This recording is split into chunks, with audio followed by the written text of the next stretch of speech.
Assalamu alaikum students. Today we will discuss the metric representation of the linear transformation. अच्छा, कल मतलब last जो lecture था वो था properties of the linear transformation. So आज जो लेक्चर है इसमें मैट्रिक्स रिप्रेजेंटेशन होगी. मतलब हम लीनियर ट्रांसफॉर्मेशन को मैट्रिक्स के फॉर्म में किस तरह रिप्रेजेंट करेंगे. मैट्रिक्स जो मैट्रिक्स फॉर्म होता है ना, उस उन्हीं लीनियर ट्रांसफॉर्मेशन क्वेश्चंस को हम किस तरह मैट्रिक्स के फॉर्म में लिखेंगे. बस यही हमारा टॉपिक है. ठीक है. सो आप लोग अच्छी तरह फोकस करें कि जो है हम इस पे जो क्वेश्चंस करेंगे तो वो मिड टर्म के लिए आप लोगों ने प्रिपेयर करने हैं. मैं जो होमवर्क दूंगी तो काइंडली आप लोग वो होमवर्क कर लिया करें. ठीक है ना. सो फिर आप लोग बाद में नहीं कहेंगे कि ये क्वेश्चन हमने नहीं किए है ना. ठीक है.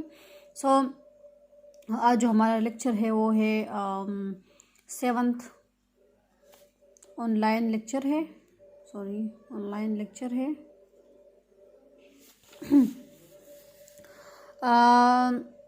I think 7. अच्छा, और 8 अप्रैल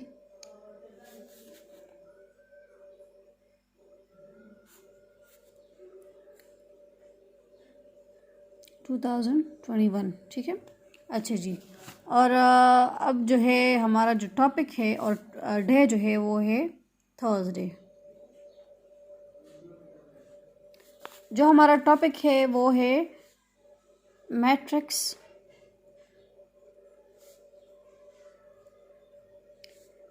रिप्रेजेंटेशन ऑफ लीनियर ट्रांसफॉर्मेशन. अच्छा जी. सो अब हम स्टार्ट कर रहे हैं matrix representation of the linear transformation. अच्छा, तो हम स्टार्ट लेते हैं किस तरह जो है हम इसको रिप्रेजेंट करेंगे. हमारे पास मतलब एक मैपिंग होती थी ना, इस तरह कि ये मेरे पास एक ट्रांसफॉर्मेशन के लिए टी का जो साइन है, मतलब हम इस तरह डेशन लिख देते हैं ना लीनियर ट्रांसफॉर्मेशन के लिए. और जो मैपिंग लेते थे वो इस तरह लेते थे. फॉर एग्जांपल मेरे पास एक वेक्टर स्पेस u है और दूसरा वेक्टर स्पेस है v. सो इस तरह हमारे पास लीनियर ट्रांसफॉर्मेशन के लिए मैपिंग हुआ करती थी. सो हम ये लेंगे और यहाँ पर जो है इसके अलग अलग डायमेंशन होंगे. ठीक है. सो यहाँ पर जो है u का जो डायमेंशन फॉर एग्जांपल होगा वो होगा m.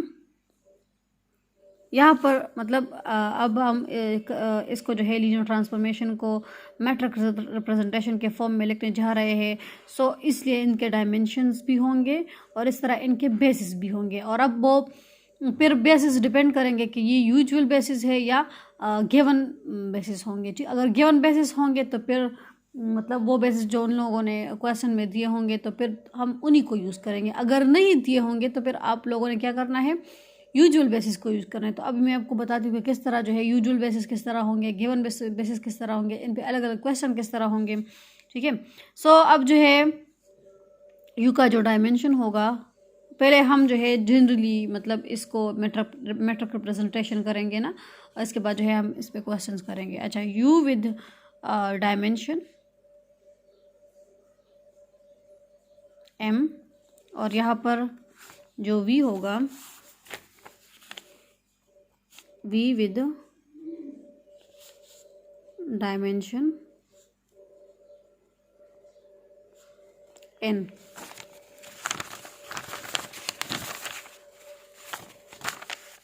अच्छा जी. तो दोनों का जो है डायमेंशन अलग अलग है. ये मैं क्यों इस तरह डायमेंशन अलग अलग ले रही हूँ, क्योंकि फिर इनमें डिफरेंस आप लोग नहीं कर सकेंगे ना. अगर हम u का भी डायमेंशन m लेते और v का भी डायमेंशन m लेते तो फिर जो है आप लोग इस पर कंफ्यूज रहते और फिर आप लोग कहते कि ये वाला m जो है u का है या ये वाला m जो है या v का है. तो आप लोग इसलिए इनमें डिफरेंस लाने के लिए हमने अलग अलग डायमेंशंस ली है. और इसी तरह जो है इसके लिए अब हम बेसिस भी लेंगे और वो बेसिस क्या होंगे, let beta 1 is equals to एक बेस जो होगा वो इस तरह होगा कि alpha 1 alpha 2 alpha 3 so on up to alpha m. ठीक है। और इसी तरह जो है क्योंकि मैंने बता दिया ना कि ये जो फर्स्ट वन है ये यू है, आप लोग देख सकते हैं ना, ये जो ट्रांसफॉर्मेशन की गई है, मैपिंग की गई है, फर्स्ट स्टार्ट जो है वो यू से स्टार्ट है और यू का जो डायमेंशन है वो एम है। सो इसका जो बेस होगा, ये यू में डायमेंशन एम का जो बेस होगा वो β1 होगा। और एन के लिए बेसिस मतलब अगर हम सेट के फॉर्म में लिखेंगे, क्योंकि एक बेस तो नहीं होगा ना, डिफरेंट बेसिस हो सकते हैं। या तो डायमेंशन 2 का अगर होगा, डायमेंशन 2 का, तो फिर आप लोग सिर्फ 2 टर्म्स लेंगे। अगर डायमेंशन 3 का होगा तो फिर आप लोग 3 टर्म्स लेंगे। तो इस तरह ये डिपेंड करेगा डायमेंशन पे। तो यहाँ पर डायमेंशन m है, सो इसलिए हम m तक ले रहे हैं, ठीक है। इसका जो बेस है, इसका u का जो बेस है, आप लोग अच्छी तरह तवज्जो दें। ये थोड़ा सा डिफरेंट टॉपिक है, मतलब थोड़ा सा अलग टॉपिक है ना। सो आप लोग इस अच्छी तरह तवज्जो दें कि हम पहले जो है इसको जनरल फॉर्म में किस तरह लिखेंगे। जब आप लोगों को इसकी समझ आ जाएगी तो फिर आप लोग को क्वेश्चन करना जो है, सॉल्व करना इजी हो जाएगा, ठीक है। सो यहाँ पर आप देख ले कि पहले आप लोगों ने क्या करना है, पहले आप लोगों ने मैपिंग लेनी है, उसी तरह जिस तरह लीनियर ट्रांसफॉर्मेशन के लिए हम लेते थे टी, और यहाँ पर इस तरह जो है u अप टू v, इस तरह मैपिंग आप लेंगे। और फर्स्ट वन आप लोग देखेंगे कि ये जो है u है, सेकंड वन जो है ये v है, मतलब u से v तक है, इस तरह ना। ये क्या है, ये एक मैपिंग जो है ये u है और ये v है, ठीक है।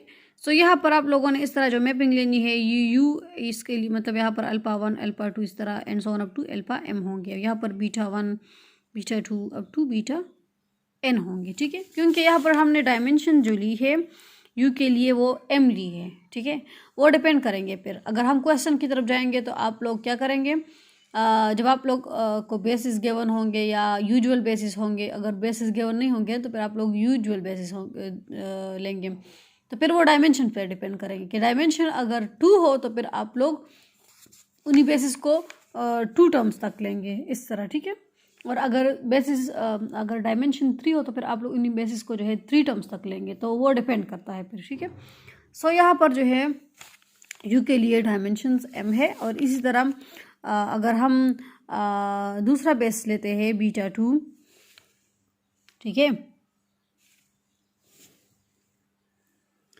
आप लोग जो है इसको बीटा ना दे, बीटा नेम ना दे, क्योंकि ये बेसिस है, तो आप लोग बी दे दे, ठीक है ना। क्योंकि फिर आप लोग फ़र्क नहीं कर सकेंगे कि यहाँ तो या तो बी हमने बीटा लिया है और यहाँ पर भी हम β1 अप टू βn लेंगे ना, तो फिर आप लोग डिफरेंस नहीं कर सकेंगे। तो इसको आप लोग b1 दे दे, इसको b2 दे दे, तो ताकि आप लोग को याद रहे कि ये जो है बेसिस के लिए है, ठीक है ना। क्योंकि बीटा और अल्फा जो है ये तो अलग चीज़ें हैं ना, वो फिर डिपेंड करता है। अगर कांस्टेंट के लिए लेते हैं तो फिर कांस्टेंट ही सही, और अगर ऐसा एंगल्स लेते हैं तो फिर एंगल्स के लिए, अगर वेक्टर्स के लिए तो फिर वेक्टर्स ही सही, ठीक है। सो यहाँ पर जो है इसलिए आप लोग जो है यहाँ पर β1 β2 नेम्स ना दे, यहाँ पर आप लोग सिंपल b1 और b2 दे दें। अच्छा जी, b2 जो दूसरा बेस है, सेकंड बेस है, इसके लिए आप लोग जो है इसके लिए हमने अल्फास कंसिडर किए, तो यहाँ पर बीटास कंसिडर करें, β1 β2 β3 अप टू βn, क्योंकि यहाँ पर जो है v के लिए हमने डायमेंशंस n लिए है, ठीक है ना। सो आप लोगों ने इसी तरह मतलब u के लिए डायमेंशंस m है, तो इसलिए इसका जो बेस होगा वो m तक होगा। इस तरह v का डायमेंशन जो है वो n है, सो इसलिए इसका बेस जो होगा वो n तक होगा, ठीक है। अच्छा जी, सो नाउ और ट्रांसफॉर्मेशन इसके लिए किस तरह डिफाइन होगी, एंड आप लोग स्टेप बाय स्टेप किया करें ताकि आप लोगों को कोई कन्फ्यूजन ना हो। मैं इसलिए हर एक चीज़ स्टेप बाय स्टेप करवाती हूँ, ठीक है। So and transformation is defined by, transformation यहाँ पर किस तरह डिफाइन होगी, टी ऑफ ए जे, यहाँ पर जे को भी हम डिफाइन करेंगे कि जे कहाँ से स्टार्ट होगा, ठीक है। सो यहाँ पर ट्रांसफॉर्मेशन जो होगी, आपको पता है कि ट्रांसफॉर्मेशन जो है वो कहाँ से कहाँ तक है, तो आप लोगों ने देख लिया है कि u से v तक है, ठीक है। सो ट्रांसफॉर्मेशन में हम वही टर्म्स लेंगे जो मतलब जहाँ तक जा रहा है ना, यहाँ पर जो है u से v तक जा रहा है। सो यहाँ पर हम बीटा वाले सारे टर्म्स लेंगे, β1 β2 β3 अप टू βn, एन लेंगे, ठीक है। तो आप लोग इस तरह जो है इस तरह नहीं कह सकते कि आप लोग जो है यू वाले टर्म्स लेंगे, क्योंकि अब हमने मैपिंग की है। सो हमारा जो इसके साथ जो ताल्लुक़ है अब ख़त्म हो चुका है। मैपिंग तो हमने की है और हमारा काम जो है अब यहाँ पर है, ठीक है ना। क्योंकि मैपिंग उसी को कहते हैं कि यू से वी तक, तो इसका मतलब ये है कि अब हम तो चले गए हैं ना वी तक। सो इसलिए अब हमारा काम जो है सिर्फ वी से है। सो इसलिए यहाँ पर जो हम ट्रांसफॉर्मेशन लेंगे, क्योंकि यहाँ पर बस हमने ट्रांसफॉर्मेशन तो कर, ट्रांसफॉर्मेशन का मतलब ये है कि हमने इसको ट्रांसफ़र कर दिया है या एक जगह से दूसरे जगह तक, जिस तरह शिफ्टिंग होती है ना, माइग्रेशन कोई करता है सो वो ट्रांसफ़र हो जाता है। वो कहते हैं कि इसका जो है ट्रांसफ़र हो चुका है। तो जब ट्रांसफ़र हो जाता है तो इसलिए एक जगह से दूसरी जगह तक। सो अब जो है पहले जो वो एक जगह पर रहता था तो अब उसके साथ जो है ताल्लुक़ नहीं है, अब जो है उसके साथ ताल्लुक़ होगा जब वो जहाँ पर मतलब उसका ट्रांसफ़र हो चुका है वहाँ पर रहता है, ठीक है ना। सो यहाँ पर अब जो है हमारा काम जो है, मेरा मतलब यहाँ पर मेरा कहना का मतलब ये था कि अब जो हमारा काम है, अब हमारा काम जो है, अब ट्रांसफॉर्मेशन तो हो चुकी है, ठीक है। जब ट्रांसफॉर्मेशन हो चुकी है तो अब हमारा काम वी से है, यू से नहीं है, ठीक है ना। क्योंकि इसका एरो का मतलब यही है कि यहाँ से यहाँ तक। तो अब जो है हमारा काम वी से है। इसलिए अब जो है हम जो ट्रांसफॉर्मेशन करेंगे वो इस तरह करेंगे कि हम यहाँ पर सारे टर्म्स जो है मतलब ए जे वाले सारे टर्म्स तो लिखेंगे, लेकिन इसके साथ जो है हम वी वाले जो बेसिस होंगे, इसके जो बेसिस होंगे वो इंक्लूड करेंगे, ठीक है ना। सो इसी के फॉर्म में ही लिखेंगे, तो आप लोगों ने इसी तरह ही लिखना है, ठीक है। सो यहाँ पर जो है A1J β1 ये वाला टर्म, सेकंड बेस वाला टर्म, प्लस A2J इसी तरह ही आप लोगों ने रखना है, ठीक है। β2 plus A3J β3 plus and so on. आप लोगों ने इसको कंटिन्यू करना है, इस तरह नहीं लिखना कि लास्ट टर्म आप लोगों ने लिखना है, क्योंकि लास्ट टर्म तो अभी हमें फाइंड ही नहीं है कि हमारा लास्ट टर्म क्या होगा। क्योंकि जे जो है जे वो 1 2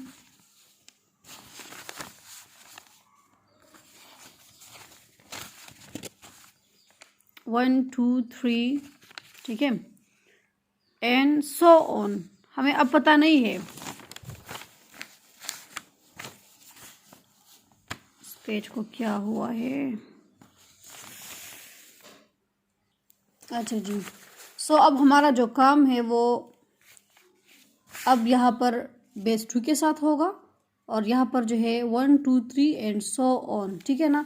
सो अब हमने इसको रिप्रेजेंट करना है, इस टी ऑफ ए जे को, इस ट्रांसफॉर्मेशन को, क्योंकि हमारा जो काम है ना, पहले हमने इसको लीनियर ट्रांसफॉर्मेशन में कन्वर्ट करना होता है क्वेश्चन को, और फिर जब वो लीनियर ट्रांसफॉर्मेशन में आ जाता है तो ये अब हमारे पास ट्रांसफॉर्मेशन के फॉर्म में आ चुका है।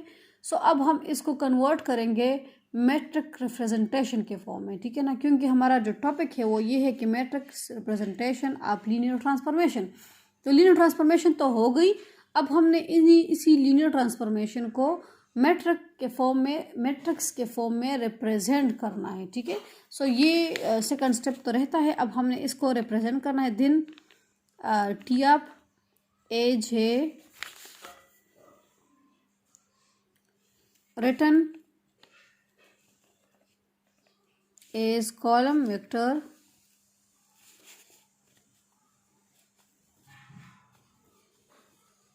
इस तरह देख ले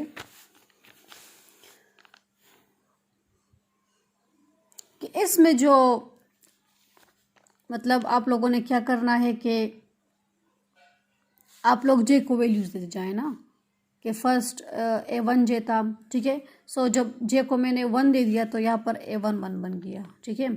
इस तरह सेकंड जो था कॉलम वेक्टर में हम रिप्रेजेंट कर रहे हैं ना इस जे को। सो और अगर हम मतलब मेरे पास ये था ना, आप लोग यहाँ पर भी देखते जाए A1 जे A2 जे A3 जे, तो इसी चीज़ों को आप लोगों ने कॉलम वाइज लिखना है, ठीक है। इस तरह लिखना है, A1 1 था, फिर A2 1 हो जाएगा, क्योंकि अब जो है मैंने क्या किया है, जे को आप लोग दे देखिए जे फॉर एग्जांपल 1 है, तो फिर आप लोगों ने फर्स्ट कॉलम बनाना है, ठीक है।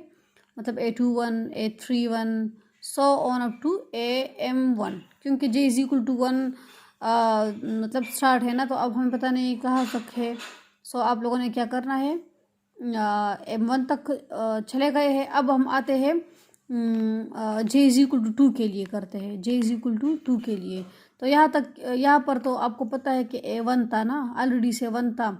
सो यहाँ पर ये 2 हो जाएगा इस तरह, और ये वाला जो रो था ये 2 वाला था, सेकंड रो था ना, ये फर्स्ट रो है। सो यहाँ पर A11 A12 A13 इस तरह आप लोग जाएंगे। तो यहाँ पर जो है, लेकिन हम यहाँ पर जे की वैल्यूज़ को चेंज करते जाएंगे, तो इसलिए यहाँ पर 2 होगा, ठीक है। अच्छा, यहाँ पर ये सेकंड रो है, तो इसलिए अगर सेकंड रो होता है, ये याद रख ले कि ये फर्स्ट टर्म्स में जो है ये सेकंड आएंगे। इस तरह अगर फर्स्ट रो होता है तो फर्स्ट टर्म में आप लोग देख सकते हैं कि 1 आएंगे, ठीक है। अगर थर्ड रो होता है तो थर्ड में भी फर्स्ट टर्म में जो है 3 आएंगे, ठीक है। 3 1 है तो A32 हो जाएगा, लेकिन जे की वैल्यू तो मैंने 2 दी है ना, तो सब में 2 आएगा, and so on up to AM2। इस तरह जो है फिर हम क्या करेंगे, इस तरह ये भी चलता जाएगा। और यहाँ पर भी मतलब फर्स्ट रो है ना, तो 1 तो आएगा ही आएगा, लेकिन अगर जे हम रख ले 3, सो फिर ये A13 हो जाएगा। इस तरह ये सेकंड रो है, तो ये फर्स्ट टर्म तो सेकंड ही 2 आएगा, और जे को हमने 3 रखा है, सो ये 3 हो जाएगा।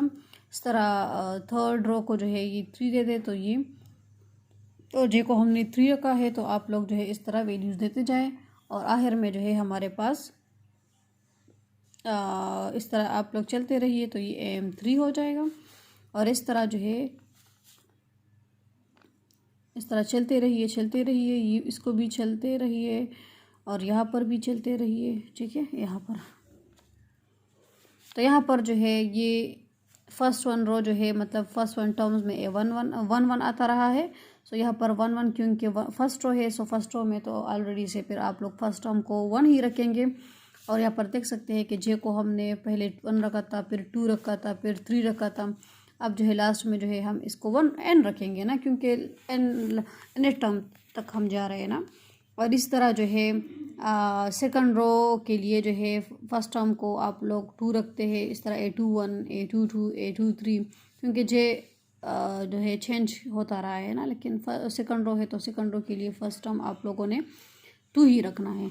और इस तरह यहाँ पर आ जाएगा 2n, ठीक है। और आखिर में जो है यहाँ पर आ जाएगा A12 है, तो यहाँ पर m और यहाँ पर n आ जाएगा, ठीक है। सो यहाँ पर हमने मैट्रिक्स रिप्रेजेंटेशन के फॉर्म में कर लिया, मतलब हमने लीनियर ट्रांसफॉर्मेशन को, इसी लीनियर ट्रांसफॉर्मेशन को जो है इसी को एक मैट्रिक्स के फॉर्म में रिप्रेजेंट कर लिया, ठीक है। ये हमारा जनरल फॉर्म था। अब हम आते हैं इसके क्वेश्चन की तरफ, ताकि आप लोग जो है इसमें वो ना रहे। पहले थोड़ा सा मैं फिर रिपीट करवा देती हूँ इसको, कि हम जो है मैट्रिक्स रिप्रेजेंटेशन किस तरह करेंगे। तो मैंने पहले ही बता दिया कि अगर हमारे पास ये मैपिंग दी गई है, ठीक है, U से V तक, तो आप लोगों का काम जो होगा वो V के साथ होगा। इस सेकंड वेक्टर स्पेस V के साथ होगा, क्योंकि अब हम ट्रांसफ़र हो चुके हैं V तक, ठीक है। अब हमारा काम सिर्फ V के साथ होगा। सो पहले आप लोगों ने क्या करना है, पहले आप लोगों ने इसके लिए जो है डायमेंशंस लिखने हैं कि U का डायमेंशन m है। अब आप पे डिपेंड करता है कि U के लिए n लेते हैं या U के लिए m लेते हैं, कोई फ़र्क नहीं पड़ता, ठीक है ना। आप लोगों ने जैसा रखा है बस वैसे ही रख ले पर, लेकिन दोनों में डिफरेंस मस्ट ज़ाहिर करना है, ताकि आप लोग भी कंफ्यूज ना रहे, ठीक है। क्योंकि अगर आप लोग U के लिए भी m रखेंगे और V के लिए भी m रखेंगे, तो फिर आप लोग इसमें कंफ्यूज रहेंगे। सो आप लोगों ने अगर U को m दिया है तो V को आप लोग n दे दें। ये 2 जनरल टर्म्स हैं ना, m n। सो इसके लिए आप लोगों ने फर्स्ट स्टेप ये करना है कि डायमेंशन लिखना है। डायमेंशन के बाद आप लोगों ने बेसिस लिखने हैं B1 और B2। फर्स्ट बेस आप लोगों ने जो है जनरल टर्म में, मतलब अल्फ़ा 1 से अल्फ़ा n तक ले लें, क्योंकि इसमें सारे कांस्टेंट टर्म्स ही होंगे ना। और B2 सेकंड बेस में जो है यहाँ β1, इसमें भी आप लोग जो है मतलब डिफरेंस ही करेंगे, ताकि आप लोग कंफ्यूज ना रहे ना। यहाँ पर अल्फाज आप लोगों ने लिए हैं, तो सेकंड में फिर आप लोग बीटास लेंगे, ठीक है। और आपको पता है कि U को हमने डायमेंशन m में लिखा है, तो U का जो बेस होगा वो m में ही होगा, m डायमेंशन में ही होगा, ठीक है। U का जो बेस है वो B1 है, और V का जो बेस है वो B2 है, ठीक है ना, क्योंकि इसका जो है बेस फर्स्ट होगा और इसका बेस सेकंड होगा, इसलिए इसका B1 है, इसका B2 है।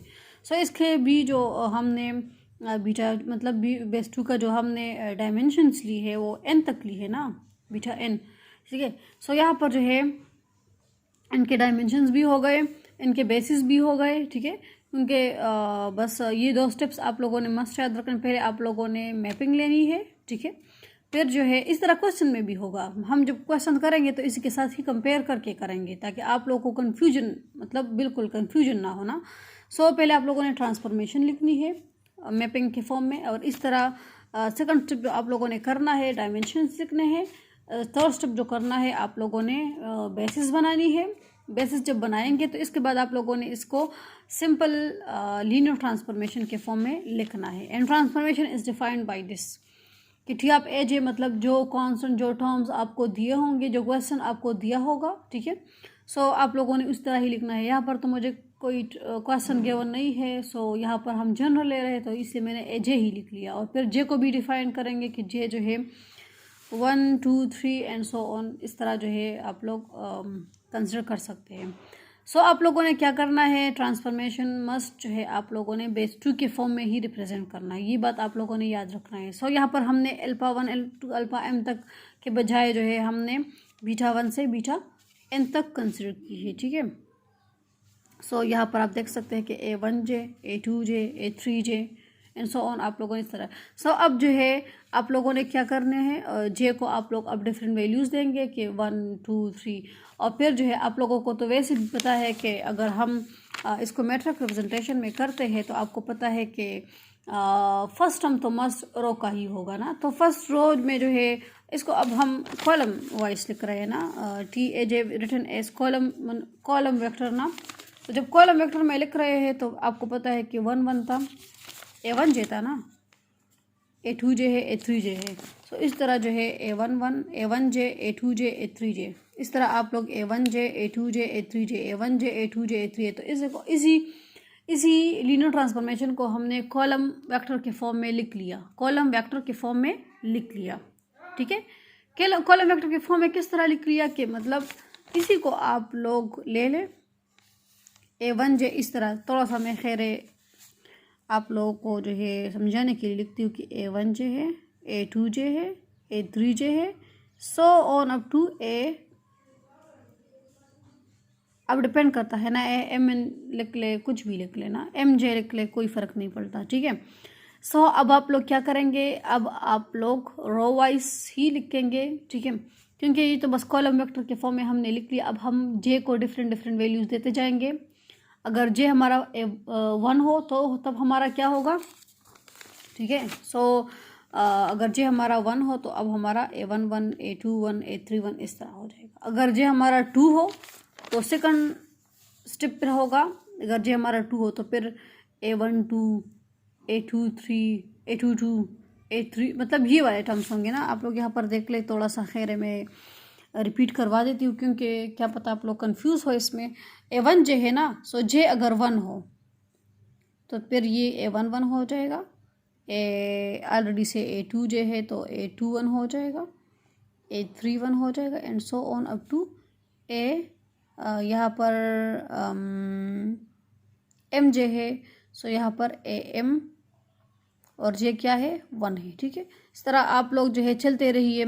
यहाँ पर A1 1 है, अगर J इज इक्वल टू 2 हो फिर सेकंड स्टेप होगा ना, तो यही 1 1 1 2 3 साथ में आ जाएंगे 1, ठीक है, 2 3 सो ऑन इस तरह। तो यहाँ पर जो है J तो अब 2 है, तो अब ये 2 है 2 है 2 है, ठीक है। अब जो है J 3 है तो कितना इजी है, तो यही आप लोगों ने 1 2 3 तो लिखना ही है, 2 3 एंड सो ऑन। लेकिन J 3 है तो यहाँ पर साथ में 3 3 लिख लें, तो कितना इजी है, ठीक है। तो इस तरह आप लोगों ने बनाने हैं, तो आप लोग देख सकते हैं इसी तरह ही है 1 1 1 2 1 3 2 1 2 2 2 3 3 1 3 2 3 3, तो यहाँ पर भी इसी तरह ही है, ठीक है। 3 1 3 2 3 3 आप देख सकते हैं ये 3 है, ठीक है।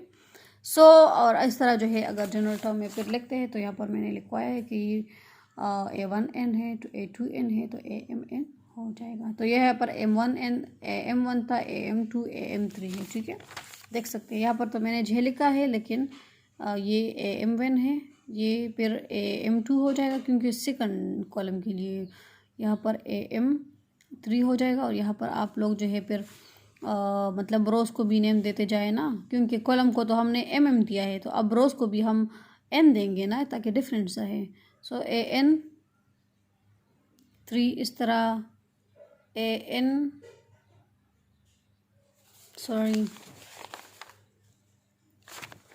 फर्स्ट रो है तो इसमें तो 1 1 सेम है ना, इसलिए 1 तो अपनी जगह रखे, लेकिन 1 2 3 के लिए N2 है तो, और 1 2 3 के लिए N सो ऑन, इस तरह 3 के लिए तो A3N एंड सो ऑन, यहाँ पर AM N, क्योंकि कॉलम के लिए M होता है और रो के लिए N होता है। तो सिंपल, कितना इजी बन गया। तो मैट्रिक्स की रिप्रेजेंटेशंस हो गई। अब हम आते हैं इससे रिलेटेड एक क्वेश्चन की तरफ।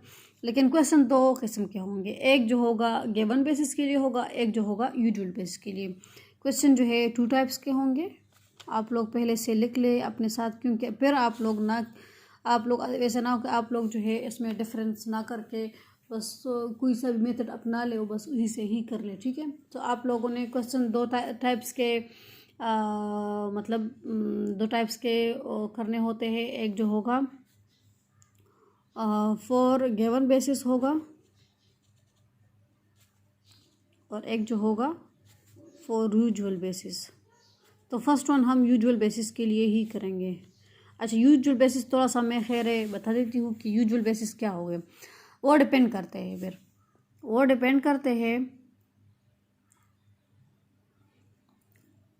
डायमेंशंस पे डिपेंड करते हैं, ठीक है। डायमेंशंस इस तरह कि अगर मेरे पास V2 है ना, एक वेक्टर स्पेस V2 है, तो इसका मतलब ये है कि इसके 2 डायमेंशंस है ना। तो 2 डायमेंशन के लिए आपने क्या करना है, 1 0 0 1 लिखना है। तो ये इसके डायमेंशंस होंगे, ठीक है। अच्छा जी, अगर V3 होगा मतलब 3 डायमेंशन में होगा ना। एक वेक्टर स्पेस है, फॉर एग्जांपल ये आपके पास ट्रांसफॉर्मेशन हो गई V2 से V3 तक, ठीक है ना। तो फर्स्ट वन जो है आप देख सकते हैं कि ये इसका जो डायमेंशन है वो 2 है, इसका जो डायमेंशन है वो 3 है। सो फर्स्ट वन के लिए आप लोगों ने बेसिस इस तरह बनानी है।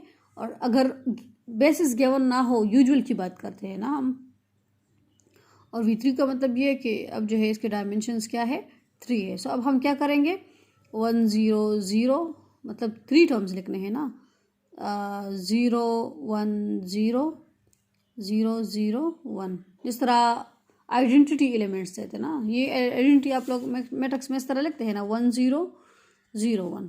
तो ये आइडेंटिटी विद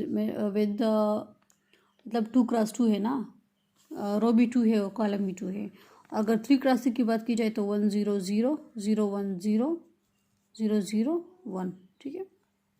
मतलब इसका जो ये होता है डायगोनल, ये 1 1 होगा, इस तरह यहाँ पर भी 1 1। तो इसी से आप लोग जो है अपने लिए यूजुअल बेसिस बना लें, ठीक है। अच्छा, ये 2 टाइप्स के क्वेश्चन होंगे, एक गिवन बेसिस के लिए होगा और एक जो है यूजुअल बेसिस के लिए होगा। सो अब पहला वाला जो क्वेश्चन है हमारा, वो यूजुअल बेसिस के लिए करते हैं। यूजुअल जो अमूमन होता है ना, कि अगर बेसिस गिवन ना हो तो हम क्या करेंगे। तो यूजुअल बेसिस हमारा क्वेश्चन होगा। और अब हम आते हैं क्वेश्चन की तरफ, कि मेरे पास जो ट्रांसफॉर्मेशन होगी वो B1 B2 2 बेसिस होंगे, ठीक है, 2 बेसिस होंगे, ठीक है। फॉर इसके लिए जो ट्रांसफॉर्मेशन मैपिंग होगी, ट्रांसफॉर्मेशन वो ये है कि T V2 से V3 तक, ये भी आप लोगों ने इस तरह कैपिटल लिखनी है ना, ताकि इसमें आप लोग कंफ्यूज ना रहो कि ये V वाला जो है वेक्टर्स है या कुछ और है, ये वेक्टर स्पेस है। तो ऑलरेडी से ये जो है ये लीनियर ट्रांसफॉर्मेशन है। पहले आप लोगों ने देखना है कि जो मैपिंग दी गई है, क्या ये लीनियर ट्रांसफॉर्मेशन को ओबे करता है, कि उसको सेटिस्फाई करता है या नहीं करता। अगर सेटिस्फाई नहीं करता तो फिर हमारा काम तो हमारा जो मैट्रिक्स रिप्रेजेंटेशन है वो तो नहीं हो सकता ना, ठीक है। सो हम क्या कर लेते हैं, पहले हम ये डिफाइन करेंगे कि जो हमें मैपिंग दी गई है ये लीनियर ट्रांसफॉर्मेशन है या नहीं है। तो अब जो है क्वेश्चन में गिवन है कि हमें जो बेसिस जो ट्रांसफॉर्मेशन दी गई है विद बेस 1 बेस 2, ठीक है, और इसका जो मैपिंग है वो लीनियर ट्रांसफॉर्मेशन ऑलरेडी से है। तो जब है तो अब हम इसको क्वेश्चन को सॉल्व कर सकते हैं with T of x1 x2 जो है ये क्वेश्चन दिया गया है ना, इन लोगों ने खुद से क्वेश्चन दिया है कि x1 प्लस x2, ठीक है, 2x1 माइनस x2 और कोमा 7x2 है। तो ये हमें क्वेश्चन दिया गया है ट्रांसफॉर्मेशन के साथ। तो अब हम आते हैं इसको कंपेयर कर लेते हैं जनरल के साथ। मतलब इस तरह दिया गया है ना कि टी ऑफ एज है, तो यहाँ पर एज की जगह x1 x2 दिया गया है, ठीक है। और इस तरह जो है यहाँ पर a1 जो है और यहाँ पर जो है क्वेश्चन इसी के फॉर्म में है, क्योंकि यहाँ पर एज की जगह x1 x2 है, इसलिए हमारा जो क्वेश्चन है वो भी इसी फॉर्म में ही गिवन है, ठीक है। और आप देख भी सकते हैं कि यहाँ पर v2 से v3 तक है। तो अब हम आते हैं इसके लिए बेसिस लिखते हैं कि फर्स्ट वन के लिए जो है बेसिस आप देख सकते हैं कि ये डायमेंशन 2 है, तो इसलिए इसके डायमेंशन, इसका जो बेस होगा b1 होगा। आप देख सकते हैं यहाँ पर हमने जो रिप्रेजेंटेशन की थी ये u से v तक था ना, तो u के लिए हमने डायमेंशन ली थी m, तो इसका जो बेस था b1 वो डायमेंशन m के फॉर्म में था। तो अब जो है अब हमारा जो u की जगह v2 है और इसका जो डायमेंशन है वो 2 है। और यहाँ पर आप देख सकते हैं कि यहाँ पर बेसिस गिवन नहीं है, तो जब गिवन नहीं है तो यहाँ पर हम यूजुअल बेसिस की बात करेंगे, ठीक है। अच्छा जी, सो अब आते हैं यूजुअल बेसिस की तरफ। तो यूजुअल बेसिस ये है ना, v2 है, मतलब बेसिस जो डायमेंशन है इसका वो 2 है, मतलब हम यहाँ पर ये वाला लेंगे, ठीक है।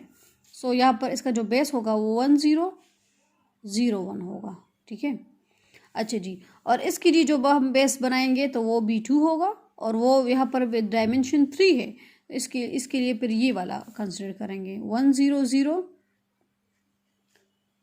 0 1 0 और इसी तरह 0 0 1 होगा। अच्छा जी,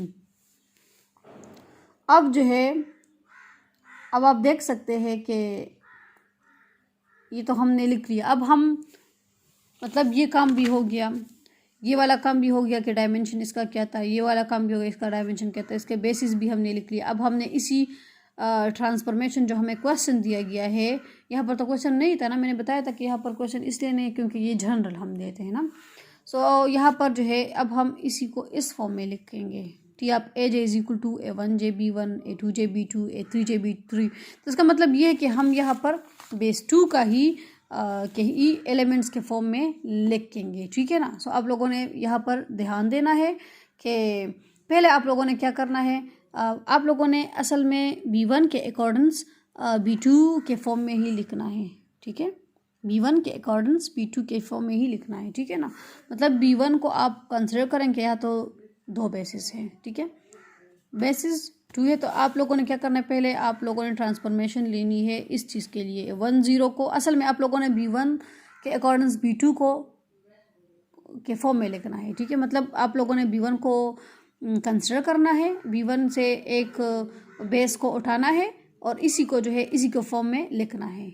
मैं अब बताती हूँ किस तरह जो है इसी के फॉर्म में लिखेंगे। तो आपको पता है क्वेश्चन जो है वो x1 और x2 है। अब आप लोगों ने क्या करना है, आप लोगों ने 1 0 को उठा लिया है और आप लोग देख सकते हैं कि अब जो है 1 0 को हमने इसकी जगह रखा है, क्योंकि टी ऑफ x1 x2 है तो यहाँ पर टी ऑफ 1 0 हमने लिखा है। तो इसका मतलब ये कि यहाँ पर x1 जो है वो क्या है, 1 है, x2 जो है यहाँ पर अब 0 है, क्योंकि अब देख सकते हैं इसकी जगह 1 आया है और इसकी जगह 0 आया है।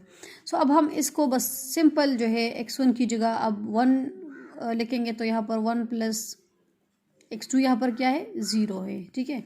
और 2 अपनी जगह, x1 यहाँ पर 1 है माइनस x2 यहाँ पर क्या है, 0 है, ठीक है। और इस तरह 7 अपनी जगह, x2 यहाँ पर आप देख सकते हैं कि 0 है।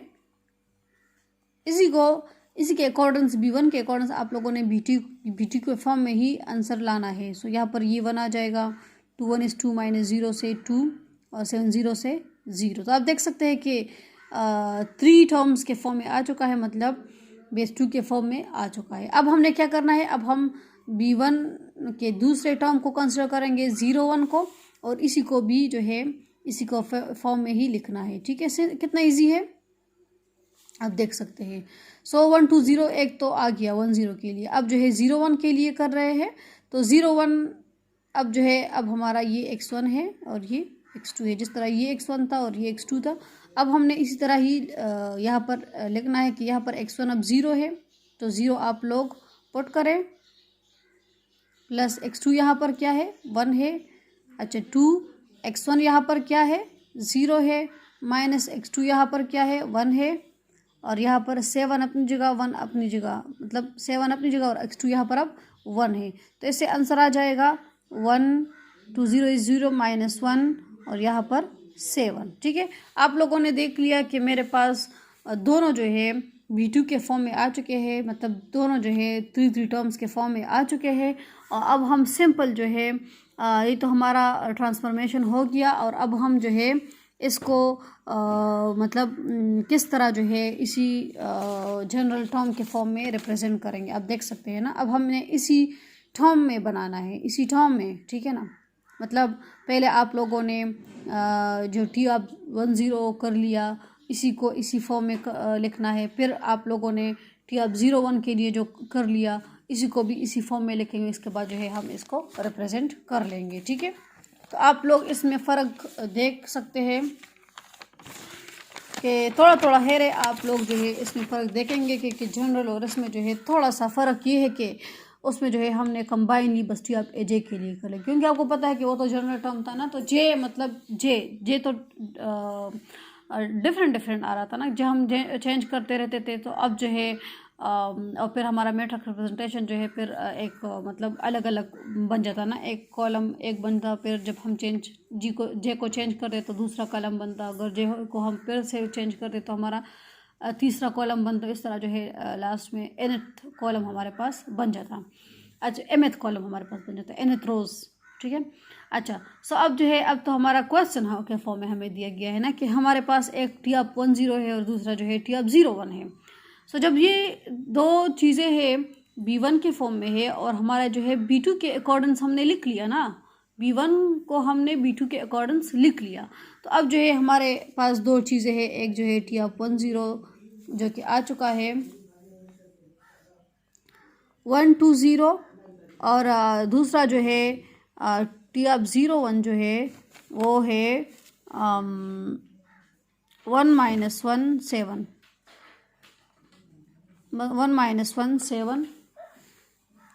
सो अब आप देख सकते हैं कि मेरे पास दो ट्रांसफॉर्मेशंस आ चुकी है। सो अब जो है अब हम इसको उसी जनरल फॉर्म में टी आप A J is equal to A1 J beta 1 plus A2 J beta 2 plus and so on up to मतलब लास्ट फॉर्म तो हमें फाइंड नहीं है। सो अब जो है हम उसी के फॉर्म में इसको ही लिखेंगे। ठीक है, जनरल टर्म में तो हमें लास्ट टर्म फाइंड नहीं था, लेकिन अब इसमें जो है हमें लास्ट टर्म फाइंड है। सो अब जो है हम क्या कर रहे हैं,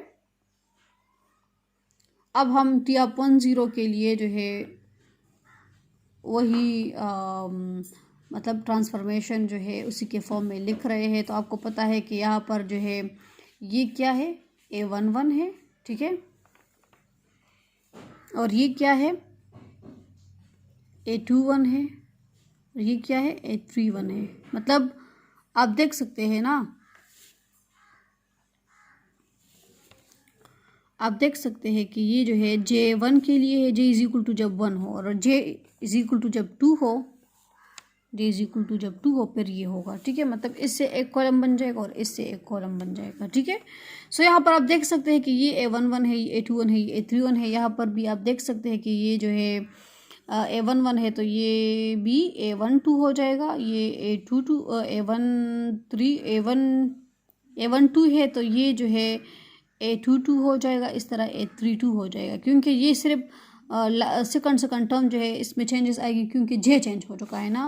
वैसे तो ये 1 2 3 होगा ना, 1 2 3 1 2 3, लेकिन जे में चेंज आएगा। अच्छा, अब हम इसको रिप्रेजेंट कर रहे हैं जो बेस 3 हमारा था वो 1 0 0 0 1 0 0 0 1 था, उसी में हम रिप्रेजेंट पर हम इसके लिए रिप्रेजेंटेशन करें तो फर्स्ट वन टर्म जो है 1 है तो 1 0 0 प्लस 2 है उसके साथ 0 1 0।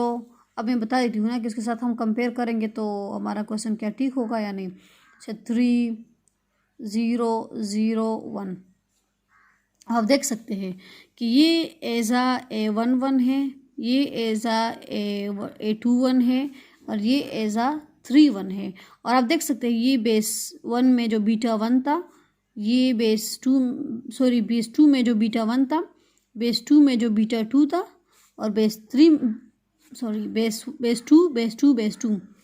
क्या था, B2 वो क्या था इसी क्वेश्चन में 1 0 0 था ना, 3 टर्म्स थे ना, 0 1 0 था, 0 0 1 था, इस तरह था ना। तो अब जो है ये बीटा 1 है, ये बीटा 2 है, ये बीटा 3 है, ठीक है। सो आप देख सकते हैं कि ये और ये जो है A1 जो है, A2 जो है, A3 जो है, तो उसी के फॉर्म में हमने लिख लिया ना। जो हमारा जनरल था, जनरल ये था ना कि हम इसको एज़ा AJ लिखेंगे तो A1 जे आएगा बीटा 1 प्लस A2 जे आएगा बीटा 2 प्लस A3 जे आएगा बीटा 3। तो यहाँ तक हम इसी क्वेश्चन में यहाँ तक स्टॉप करें। क्यों यहाँ पर स्टॉप करें? क्योंकि हमारे पास 3 टर्म्स हैं और यहाँ पर हमारे पास नहीं है। तो जनरल में तो हम इसको NSO ऑन लिखेंगे ना। सो आप लोगों ने देख लिया कि T(10) के लिए तो हो गया। अब हम आते हैं T(01) के लिए किस तरह रिप्रेजेंट करेंगे। तो ये लिखेंगे कि 1 1 0 0 -1 0 1 0, इसी को भी हमने इसी बेस 2 के फॉर्म में लिखना है ना, क्योंकि ये J = 1 के लिए है, ये J = 2 के लिए है। अच्छा जी, अगर आप लोग को फिर भी कोई प्रॉब्लम हो ना तो फिर मुझे आज ही दिन बताया करें, ठीक है। 7 जो है इसके लिए 0 0 1 हो जाएगा। अच्छा जी, सो आप देख सकते हैं कि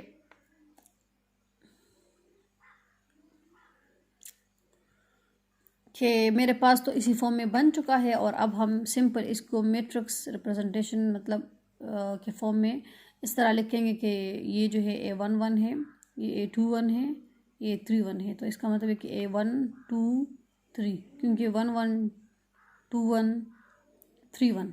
अब जो है ये क्या है, A1 2 है, ये A2 2 है, ये A3 2 है। तो अब जो है A1 2 तो यहाँ पर आएगा 1, A2 2 यहाँ पर आएगा, A3 2 यहाँ पर 7 आएगा। तो आप लोगों ने देख लिया कि मैट्रिक्स रिप्रेजेंटेशन तो हो गई। तो ये हमारा आंसर है। अच्छा, ये जो हमने क्वेश्चन कर लिया, ये अगर पेपर में एज अ क्वेश्चन आ जाए तो आप लोगों ने इस तरह डिटेल से लिखना है जिस तरह मैंने सॉल्व करवा दिया। खैर मैं अब थोड़ा सा रिपीट भी करवा दूंगी, लेकिन अगर ऐसे MCQs आ जाए फिर आप लोगों के पास तो इतना टाइम नहीं होगा ना कि हम किस तरह करेंगे। तो आप लोगों ने क्या करना है, मैं ट्रिक बता देती हूँ कि हमने जो है किस तरह करना है, ठीक है। तो क्वेश्चन तो ये था ना, ये तो फॉर क्वेश्चन तो हो गया ना कि अगर पेपर में क्वेश्चन आ जाए तो आप लोगों ने इसी तरह ही करना है। अगर फॉर MCQs के लिए यूजुअल बेसिस का मेथड बहुत ज़्यादा इजी है। यूजुअल मेथड वाला जो मतलब जो यूजुअल मेथड है ये बहुत ज़्यादा इजी है MCQs के लिए। और इसको हम किस तरह करेंगे, क्वेश्चन हमारे पास ये था ना कि ये वाला क्वेश्चन ही लेते हैं, x1 x2 इसी तरह ही आंसर आएगा। लेकिन थोड़ा सा हेरे मैं बता देती हूँ, x1 + x2 2x1 - x2 7x2 है ना। तो आप लोगों ने क्या करना है, सिंपल आप लोगों ने ये फर्स्ट वन टर्म जो है, फर्स्ट 2 मतलब 1 2 7 जो है, ठीक है, सॉरी ये जो x1 वाले जो टर्म्स है ना, आप लोगों ने क्या करना है,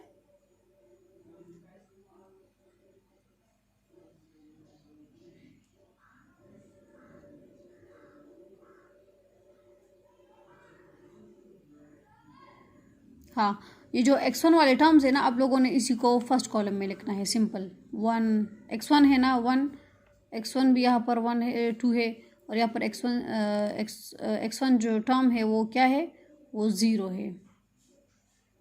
सॉरी यहाँ पर ये ज़ीरो है, 1 2 ज़ीरो है, मैंने यहाँ पर 3 लिखा है, ये ज़ीरो है, सो यहाँ पर ज़ीरो आ चुका है, सिंपल। अच्छा, सो यहाँ पर जो है 1 2 और यहाँ पर तो x1 नहीं है, सो यहाँ पर ज़ीरो।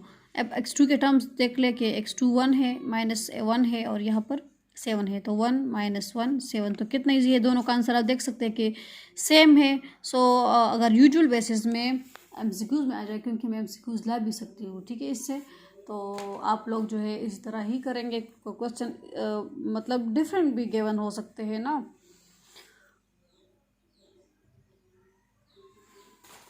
सो आप लोगों ने इस तरह ही ये वाला मेथड ही फॉलो करना है। अच्छा, यूजुअल बेसिस के लिए तो हो गया। अच्छा, मैं इससे रिलेटेड होमवर्क दे देती हूँ कि मेरे पास जो है ट्रांसफॉर्मेशन है बेस 1 और बेस 2 के लिए, ठीक है, और आप लोगों ने क्या करना है, और मेरे पास जो है ट्रांसफॉर्मेशन V2 से V3 तक है, ठीक है।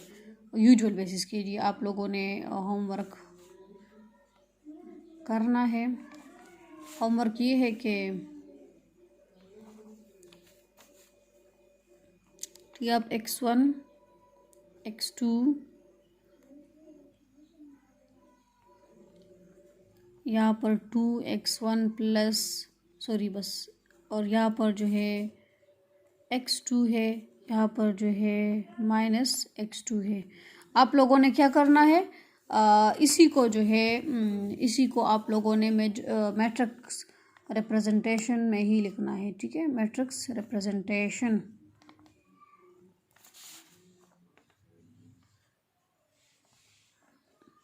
ठीक है, अच्छा ये तो हो गया। अब हम आते हैं गिवन बेसिस की तरफ। तो ये थोड़ा सा डिफरेंट है, ये भी बहुत ज़्यादा इजी है, अगर आप लोग जो है अच्छी तरह फोकस करें तो बिल्कुल इजी है, लेकिन थोड़ा सा डिफरेंट है इसमें, ठीक है। तो डिफरेंस ये है कि मेरे पास जो है एक ट्रांसफॉर्मेशन दी गई है, क्वेश्चन है, ये जो सेकंड है ना, क्वेश्चन गिवन है कि ट्रांसफॉर्मेशन मुझे दी गई है V2 से V2 तक, दोनों जो होंगे मतलब डायमेंशन इसका दोनों का जो होगा वो 2 होगा, ठीक है। और ऑलरेडी ये गिवन है कि ये लीनियर ट्रांसफॉर्मेशन है, LT है। LT का मतलब है कि बस ऑलरेडी जो है ये लीनियर ट्रांसफॉर्मेशन मतलब उनके जो रूल्स रेगुलेशन है वो सेटिस्फाई करता है। जिस तरह मैंने लीनियर ट्रांसफॉर्मेशन आपको समझाया है, लीनियर ट्रांसफॉर्मेशन के वो 2 कंडीशन थे ना, वो जो फॉलो करते हैं सेटिस्फाई करते हैं, इसका मतलब ये कि ये लीनियर ट्रांसफॉर्मेशन है, ठीक है। और क्वेश्चन क्या गिवन है, क्योंकि जब ट्रांसफॉर्मेशन आप लोग को मैपिंग दी गई हो तो इसके लिए क्वेश्चन भी होगा ना, और वो ये है कि T of x1 x2 is equals to x1 minus x2 है, x1 माइनस x2 है। इस तरह यहाँ पर 3 टर्म्स थे ना, ये 3 टर्म्स क्यों है, ये इसलिए है क्योंकि फर्स्ट वन जो मैपिंग है ये डायमेंशन 2 का है ना, तो यहाँ पर 2 डायमेंशन होंगे, 2 टर्म्स होंगे, और यहाँ पर जो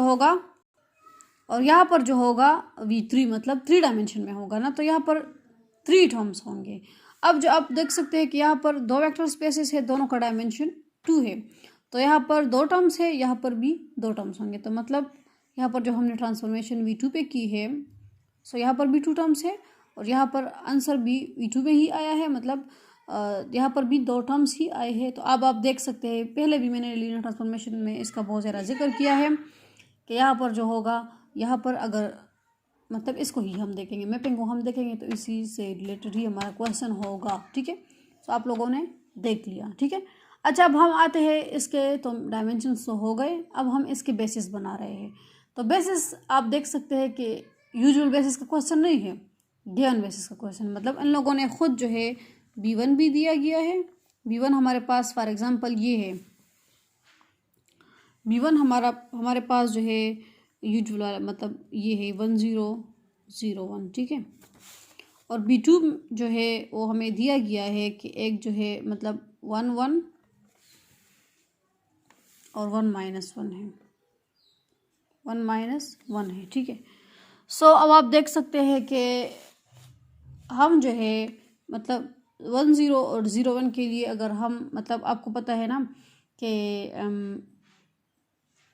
पहले हम इसके लिए कर लेते हैं, बेस 1 के लिए टी अप्लाई कर देते हैं, फिर बेस 2 के लिए अप्लाई कर देते हैं, ठीक है। क्योंकि आपको पता है कि हम बेस 1 के अकॉर्डिंग ही बेस 2 को लिखेंगे। तो फिर बेस 1 लेते हैं ना, जिस तरह हमने यहाँ पर बेस 1 लिया था। आप देख सकते हैं कि बेस 1 हमने लिया था 1001, तो इस तरह हमने टी ऑफ 10 फिर टी ऑफ 01, तो इस तरह हम बेस 1 में ही टी ऑफ 10 और टी ऑफ 01 लिखेंगे, ठीक है। तो आप लोग पहले ये करें कि टी ऑफ 10 लिख लें, ठीक है। आपको पता है ये x1 है, ये x2 है, तो यहाँ पर ऑलरेडी आप देख सकते हैं कि यहाँ पर ये ऐसा x1 है, ये ऐसा x2 है, तो इसमें पुट कर दें। तो यहाँ पर ये 1 और यहाँ पर आपको पता है माइनस मल्टीप्लाई 0 कुछ भी आ जाए तो यहाँ पर 0 ही आता है। तो ये भी हो गया। अब हम आते हैं टी ऑफ 01, दूसरा टर्म जो है, तो ये यहाँ पर ऐसा x1 है, ये ऐसा x2 है, ठीक है। तो यहाँ पर आप देख सकते हैं कि इसमें जो है ये x1 है, ये x2 है, इसमें 0, फर्स्ट वन टर्म जो है वो 0 है और सेकंड वन टर्म जो है वो 1 है, तो इसके साथ -1 आ जाएगा। मतलब माइनस ऑलरेडी से है तो x2 में 1 पुट कर दे तो ये -1 हो जाएगा। तो आप देख सकते हैं कि मेरे पास तो दो चीज़ें आ गई। अब हमने क्या करना है, इसी को इन्हीं बेस 1 के अकॉर्डिंग हमने बेस 2 को लिखना है ना। तो अब जो है, अब हमारा क्वेश्चन थोड़ा सा हट के है, थोड़ा सा अलग है। तो थोड़ा सा अलग है, इसका मतलब ये है कि हमने इसी में ये वाला टर्म लेना है, इस पर हमने तो ट्रांसफॉर्मेशन कर दी ना। अब हमारा काम इसी से के साथ है, ये वाला लेंगे 10, जिस तरह यहाँ पर लेते थे ना। टी ऑफ 10 से जो आंसर आया था वो क्या आया था, ये आया था, और टी ऑफ 01 से आंसर ये आता। फिर हमने क्या किया था, इसी के फॉर्म में हमने मतलब इसी को लिया था 120 को। आप लोग यहाँ पर 10 की जगह आप लोग जो है 120 भी ले सकते हैं। मतलब ये आप लोग ना लेके इसकी जगह आप लोग 120 लिख ले और आप लोग जो है इसके फॉर्म में आप लोग बेस 2 को लिखेंगे। इस तरह टी ऑफ 01 की जगह भी आप लोग जो है इसका जो आंसर है 1 - 1 7, तो इसी के फॉर्म में आप लोग बेस 2 को लिखेंगे, ठीक है। तो इस तरह जो है यहाँ पर टी ऑफ 10 की जगह इसका जो आंसर है 10 हम ये लिखेंगे और इसी के फॉर्म में हमने क्या करना है, बेस 2 के फॉर्म में ही लिखना है। तो बेस 2 में हमारे पास एक जो है 1 है और एक जो है यहाँ पर आप लिख ले 1 - 1। आप लोग पहले इस तरह लिखेंगे। यहाँ पर तो हम डायरेक्टली इस तरह लिखते थे, इसलिए लिखते थे क्योंकि आपको पता था कि यहाँ पर यूजुअल बेसिस थे ना। हम बस यहाँ से 1 को उठाते और इसके साथ बेस 2 वाला जो फर्स्ट टर्म था वो लिखते। तो आप लोग जो है मतलब इस तरह बेस 2 के ये टर्म्स हम लिखते थे 1 0 0 0 1 0 0 0 1, तो इसके साथ फिर हम 1 2 3 ये 2 3 0, तो ये बस लिख लेते हैं। तो अब जो है हम इसी तरह बेस 2 के ये एलिमेंट्स लिख लेंगे, टर्म्स लिख लेंगे, ठीक है। तो अब जो है इसके साथ हम क्या करेंगे, इसके साथ हम देखेंगे, खुद से देखेंगे कि इसके साथ कौन से यहाँ पर टर्म्स हम लिख ले खुद से। क्योंकि अब जो है हमें पता नहीं है ना कि हम यहाँ पर कौन से टर्म्स ले लें। यहाँ पर तो ऑलरेडी से गिवन थे ना 1 2 0 बस, और ये तो अब जो है अब हमारे पास 1 0 है, ठीक है। सो अब जो है ठीक है, और इससे आंसर भी यही आ जाता था ना, 1 1 is 1 तो 1 आ जाता था। इस तरह 2 1 is 2 तो यहाँ पर 2 आ जाता था। यहाँ पर 0 1 is 0 तो यहाँ पर 0 आ जाता था। तो अब जो है अब थोड़ा सा मामला अलग है ना। यहाँ पर हमें गिवन है बेसिस 1 1 और यहाँ पर 1 - 1 गिवन है। तो अब हम यहाँ पर ऐसा कौन सा टर्म ले लें यहाँ पर कि इससे जो है 1 आ जाए। फर्स्ट वन टर्म मतलब ऐड करें 1 + 1, ठीक है, तो 2। फर्स्ट वन टर्म्स के साथ हम ऐसे कौन से यहाँ पर हम ऐसा कौन सा टर्म ले लें इसके साथ जो है वो मल्टीप्लाई करें और फिर ऐड करें और इससे जो है फर्स्ट वन टर्म 1 आ जाए, ठीक है। और यहाँ पर जो है आपको पता है 1 - 1 से आंसर क्या आता है, 0 आता है ना।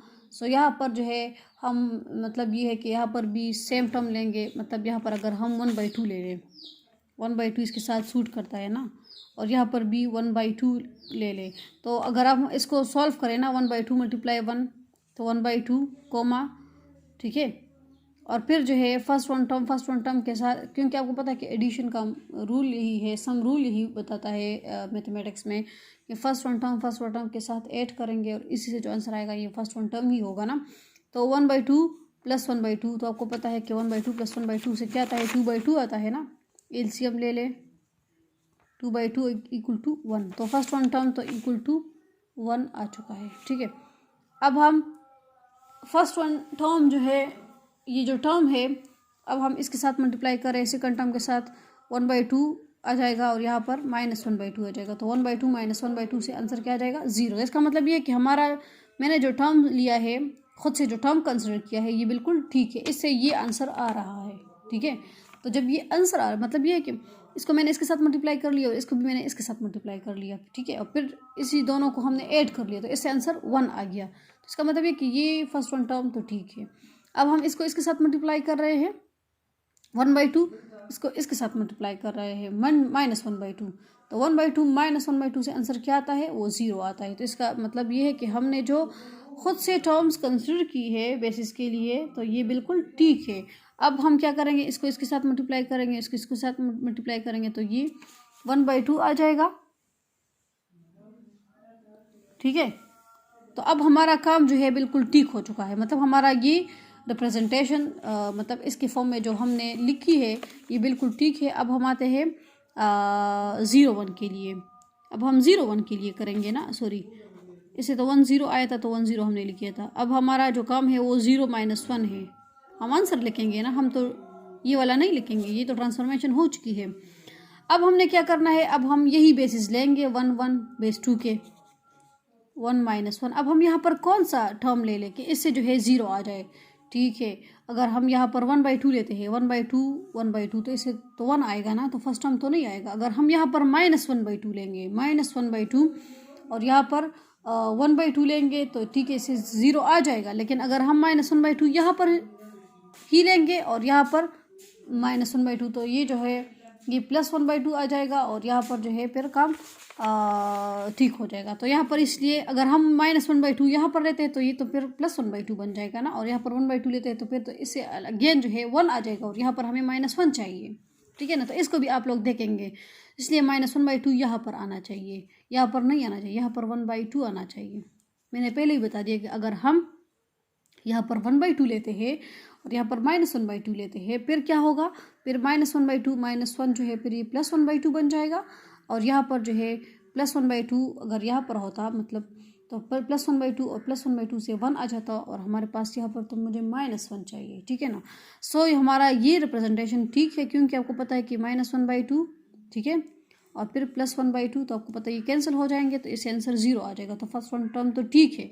अब हम इसके साथ यहाँ पर मल्टीप्लाई करें, -1/2 मल्टीप्लाई 1 तो -1/2, और 1/2 मल्टीप्लाई -1 तो -1/2, तो -1/2 को करें, इससे क्या आ जाएगा, -2/2 आ जाएगा, विच इज इक्वल टू -1। तो ये हमारा सेकंड टर्म भी इससे आ रहा है। ठीक है, इसको आप लोग खोल ले, जिस तरह लीनियर कम्बिनेशन में हम कर देते ना, इसको आप लोग खोले तो यही आता है। इसको हम असल में इसको हमने एज लीनियर कम्बिनेशन के फॉर्म में लिखा है, सिंपल यही बात है कि इसको हमने एज ए लीनियर कम्बिनेशन इसी के फॉर्म में लिखा है। ठीक है ना, सो अब हमारे पास ये दो चीज़ें आ चुकी है, और अब हमारा जो मैट्रिक्स रिप्रेजेंटेशन वाला काम है ये अब बिल्कुल ईजी हो चुका है। अब हम इसी से सिंपल मैट्रिक्स रिप्रेजेंटेशन लिख सकते हैं। तो आपको पता है कि ये जो है A1 1 है, ये A2 1 है, ये A1 2 है, क्योंकि अब सिर्फ जे चेंज हो चुका है ना, और ये A2 2 है, सिंपल। तो अब आप देख सकते हैं इसको हम मैट्रिक्स प्रेजेंटेशन में किस तरह करेंगे। A1 1 वाला टर्म लिख ले 1/2 1/2, A2 1 वाला टर्म लिख ले 1/2। ठीक है, अब A1 2 वाला लिख ले -1/2, अब A2 2 वाला लिख के 1/2। तो मैट्रिक्स प्रेजेंटेशन इसकी हो गई। अब मैं एक क्वेश्चन दे रही हूँ, आप लोग इसका जो है यहाँ पर यूजुअल सॉरी गिवन बेसिस में देती हूँ, इसी से रिलेटेड ही होगा। टी आप V2 to V2 है, सिर्फ जो है क्वेश्चन यही होगा। ठीक है, x1 यहाँ पर माइनस ले ले, खैर है x2, मतलब क्वेश्चन यहाँ पर जो था x1 - x2 था, यहाँ पर -x1 x2 ले ले। ठीक है, और फिर जो है होमवर्क नंबर 2। ठीक है, और इसी का जो है ये x2 है, ये x1 x2 है, और माइनस यहाँ पर है। और इसके लिए जो बेसिस है, फर्स्ट वन बेस जो है वो 1 0 0 1 है। ठीक है, और सेकंड वन बेस जो है वो ये है कि यहाँ पर -1 1 है और सेकंड में क्या है 1 1, ठीक है। तो आप लोग जो है इसी को जो है क्वेश्चन में आप लोग इसी का जो है होमवर्क करें, ठीक है। तो आप लोग को अच्छी तरह से अच्छा थोड़ा सा मैं समझा देती हूँ। क्वेश्चन यही होगा, बेस 1 तो सिंपल है, बेस 2 थोड़ा सा चेंज है।